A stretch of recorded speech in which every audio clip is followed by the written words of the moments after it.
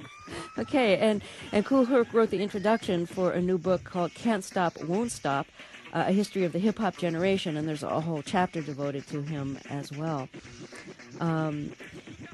How long did you have this territory to yourself, of DJing at parties? I dominated the whole 70.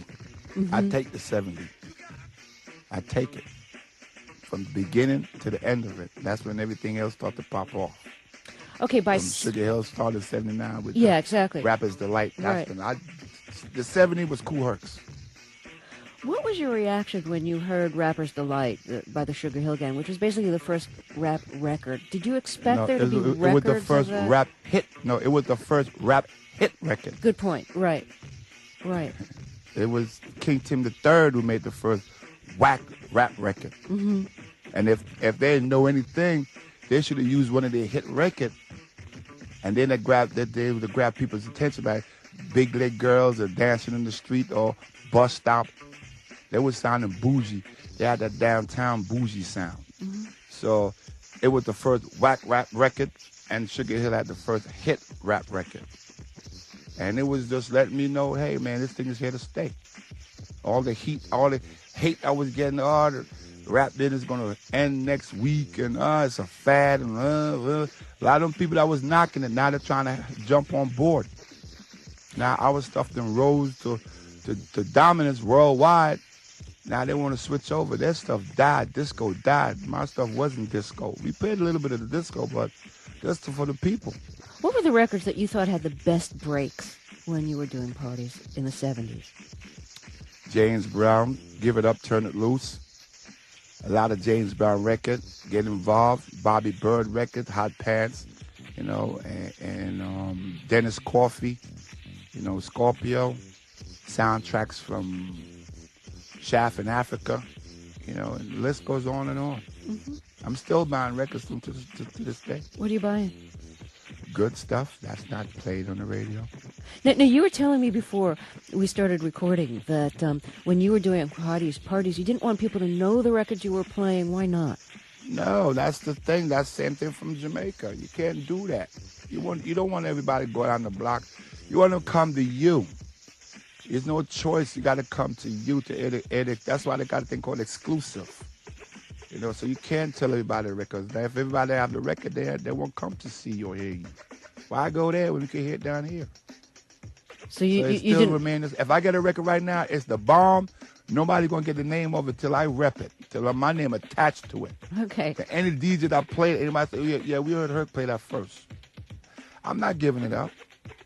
No, I'm gonna dog it till I get my name attached to it. So when did you stop doing parties? I never did stop. Mm-hmm. I never did stop. I just reclined and just went on into my business. And then as it went along, what came into play one time, people start to smoke. The 80s and the crack thing, man, I almost got swept up in that. But you didn't? And I took a vacation from that. Uh-huh. And I went to daytop and straightened my life out. Mm-hmm. And the music wasn't going anywhere. And I got my life back on track. And I'm here. 15 years drug-free. Good. Yeah. You moved to New York in 1967 from Jamaica at the age of 13. What was your first reaction to New York? You moved to the South Bronx? No, I'll move on the West Bronx on Tremont Avenue, 178th Street, 611 East 178th Street. Okay. So what was your first reaction to it, and how did it compare to the neighborhood you were used to in Jamaica? Well, I was at the time watching TV down there, Petticoat Junction and Dennis the Menace, and I just thought all the United States was like good old Mr. Wilson, Dennis the Menace neighborhood. I was in for a rude awakening when I got here. I was living in Jamaica, originally in Jonestown, Trenchtown over there on 2nd Street. Bob Ma lived on 1st, I live on 2nd Street, nearby a little school nearby. I attended a school nearby a movie theater called the Ambassador Theater. And When I moved to Franklin Town and got more into seeing the disco develop, I didn't live in a ghetto part of Jamaica, Franklin Town. It was like a little suburban, but it was probably something about me ghetto. But when I got here, it was no different. I'm like, whoa. I'm living upstairs it's over other people living over me. I lived in a yard in Jamaica. I had a yard. I didn't live in a tenement, and I see dirt. I didn't see concrete all the time, and snow. I never seen snow before, and it was a wake-up call. It wasn't a good old Mr. Wilson neighborhood. What surprised you most about what the styles were when you got to New York? Were the clothes different? Yeah. I didn't have the hip clothes. I had on the hick clothes. I had on the aviator hat that you pull over your ears and the flip up top. I had the wide corduroy jacket on. I looked straight like a hick. And then I had on, I love cowboy boots from back in Jamaica and watching cowboy pictures. So I thought that, cowboy boots was the bomb. When I got in and got a pair of cowboy winter boots, this girl in junior high school, teased me to death. You look at him, he got on roach killers. And she had the whole hallway just tearing me up. Roach killers, and all that. Do you know I seen her one time years later? I said, remember me? She said, yeah. I remember you used to tease you about them wearing them cowboy boots and hat. I said, look around the place right now. What do you see? She said, oh my God. I said, yeah, I guess I was ahead of my time then, right? Sure, you're right. It was cowboy style was in. When Teddy Pendergrass made that record and had on the cowboy hat and all that. So, but they called your cowboy boots roach killers. Yes, that was pointed toe. They called it any pointed toe shoes like that. It was called them roach killers. Okay, you could get in a corner and kill a roach with it. I think before you actually started DJing, you were writing graffiti. Yes, I was a great big follower of Tacky 183. Oh, yeah, he was one of the first famous names on the wall. We looked up to him like the god of graffiti. Uh-huh. And we thought to do that, me and a friend of mine called Uncle Rich, Line in 163, Super Cool, Phase 2. And we was tagging names, Clyde as Kool Herc, or people couldn't call me by my real name. The closest it could come to it was the Knicks basketball player. So I said, okay, my name is Clyde.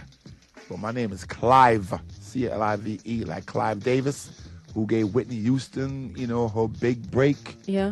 Could people not pronounce Clive? Why? Right. They couldn't pronounce it. They got it. So you mean like the guy who played on the basketball for the Knicks, Clyde? Yeah, Clyde. Yeah, okay, Clyde. Yeah, call me Clyde. So what was your tag? Clyde as cool? Clyde as cool. And how did the as cool come about? Because back in Jamaica there was a commercial, I think it was an English cigarette brand. The brand name was Silver Thin. And this guy was driving an Aston Martin, one of them James Bond car, with the old coolness and the black glove, the dark shades, and the girl sitting beside him, and she touched the cigarette. He slammed on the brakes and opened the door and pointed his finger, get out. And I thought that was cool. So I kept that in my head, and I said when I was on the block, we was picking nicknames, and I picked Cool. And at school, I was playing very aggressive basketball, and this guy people started putting nicknames on me, Lurds, Cyclops, Samson, and I shut it down quick. Don't do that. Don't call me that. My name is Clive. Call me that, or of course call me Cool. Forget about them big names, okay? So this guy started calling me Hercules. And I'm like, yo, man, please, that's too drastic, and I ain't no Hercules. So I went back. I know what he meant by, So I went back to the block with it. I said, yo, fellas, man, this guy on the sideline keep on calling me Hercules. So I said, what's the shortening for Hercules? They said, Herc. I said, that sounds unique. They just say what it is, strength, but they won't give it a whole Hercules to it. So I said, listen, call me Herc. They said, all right, Herc. All right, cool. And before you know it, the name Clyde was dropped and become Kool Herc. How did you actually start DJing at parties? Well, my sister. My sister was the first person to ask me to play. You know, I was collecting records and stuff. I was buying my records. I was playing my records in my house. And at the time, graffiti was getting out of hand. And my father is a disciplinarian. He'd mop up the floor if he know his son was destroying public property and all that type of stuff. So she asked me to play at a back-to-school party for her.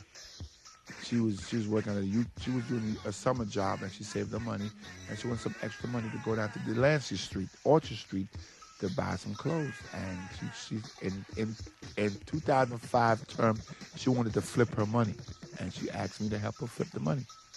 She said, "Herc, since a lot of people know you and you got a lot of friends, you know, you popular, and how about playing, you know, for my party?" And I did, and the rest was history. So the party went so well, you got a reputation immediately? Yeah, I got the rep. I used the curiosity to find out who Kool Herc is. I remember I was on the, you know, I was the person they didn't know who it was, writing Kool Herc. And now you see my name on a flyer, an index card, a time and a place. Uh-huh. So that curiosity bring people in. Now they come and say, "Oh, he's not short, he's tall, he's huge, and the sound system is powerful." And okay, so that's what he looked like. And still they didn't really know who I was because I wasn't running around saying, "I'm Kool Herc." So, and then the people in the neighborhood already know me already. And the rest was history. Who were the early dancers like at your parties? Oh, the early dancer was Kool Herc. The guy called Sasa, we named him the number one B-boy. And he got Trixie, he got Wallace D, he got a guy called James Bond, the Amazing Bobo, Sister Boo. I do my little dance too. What did you think the first time that you saw breakdancers, you know, spinning on their head and doing? We never called it breakdancing. That was a part of the climax, the routine. And that's just said go off, break. It's freestyle. It was never breakdance. It's freestyle. And at part of your routine, you would break. You would go into a frenzy. You would go to take it to another level. So we call it, say, go off, break. So when you first started seeing dancers doing that, yeah, what was your reaction? It was not a record. We used to do it. I used to do it. I would jump out in a circle and do my little thing. What was your thing? And Kool Herc he's the A1 B-boy too, you know. So the B-boy that stands for break boy, the boys that's going to go out there and break. You know, that don't mean break dancing. This means freestyle. A part of the routine, they would break. They would go off. They would go postal. Watch out. You're still doing a lot of DJing. I yes. think you told me you just did 3 weeks in Australia?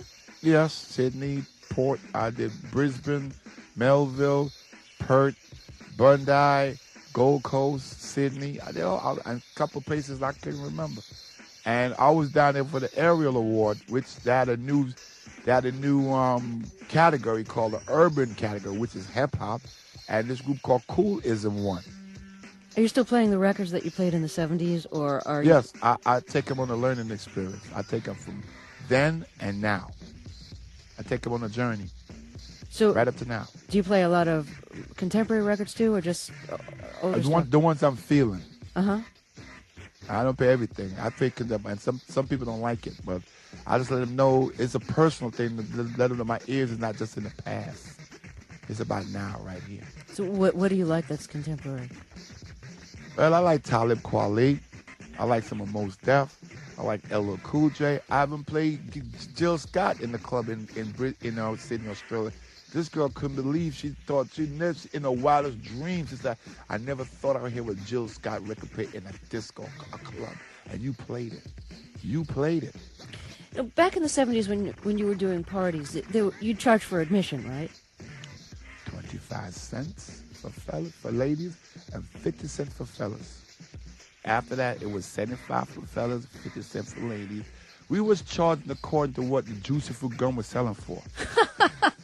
We budget ourselves according to, we were trying to get rich.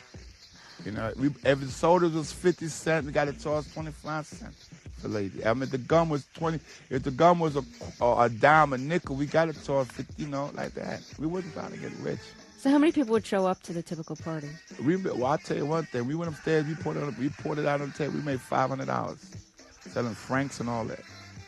$300 to $400 we was clocking. And there's a little recreation room. Mm-hmm.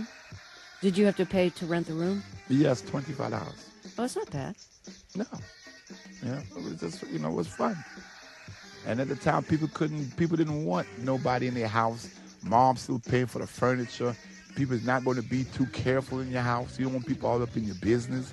So the recreation was perfect. You couldn't carry nothing up in there. We had 2 bathrooms, we had a kitchen, and we had space to dance. So a lot of the apartment buildings had recreation rooms? Yeah, a few of them. At least the new one. We live in a new building at the time because we was burnt out from where we lived at on the east side. And we stayed in the Grand Concourse Hotel for a minute, and my mom's held out till something came along. And it was the first building on Sedgwick Avenue, right by the Major Deegan Highway. They said, Mrs. Campbell, we think we have something you're looking for. And sure enough, we found it, 2 bathrooms and enough room for all of us. We were the Brady Bunch family, 3 boys and 3 girls. And we lived on the first floor. And I'll tell you this, you know who lived on top of us? Who? And their moms and my moms work at the same place, the Rough Riders. I should know them, right? Well, Eve come from the camp. Okay. DMX come from the camp. Oh, okay. The Deans, we family. When I was playing my music downstairs on the 2nd floor where everybody was dancing outside, they live on the 3rd floor. Their moms used to bang on my door, Herc, please, my kids, they got to go to sleep. My babies. And look at them now. They are very big in the music business, called the Rough Riders.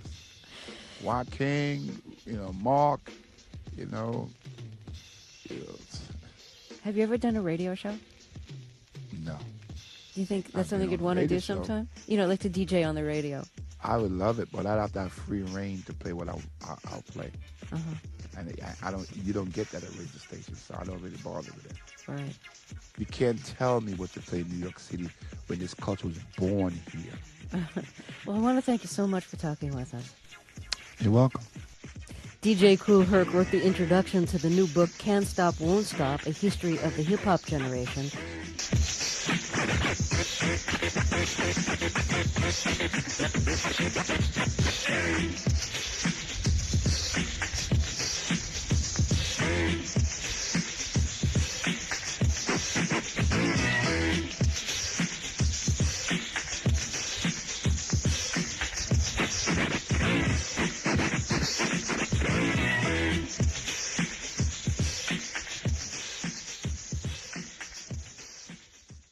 You are watching Scratch TV channel on YouTube.com.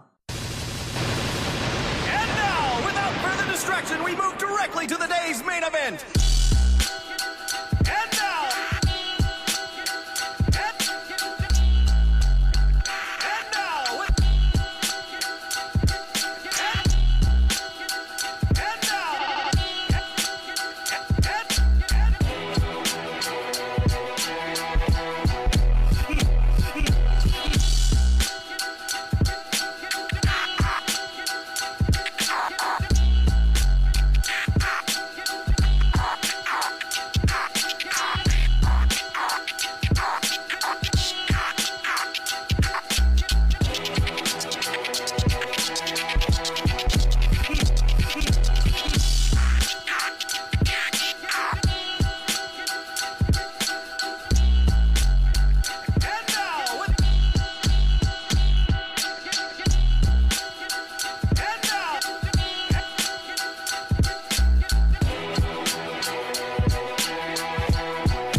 You are watching Scratch TV channel on YouTube.com.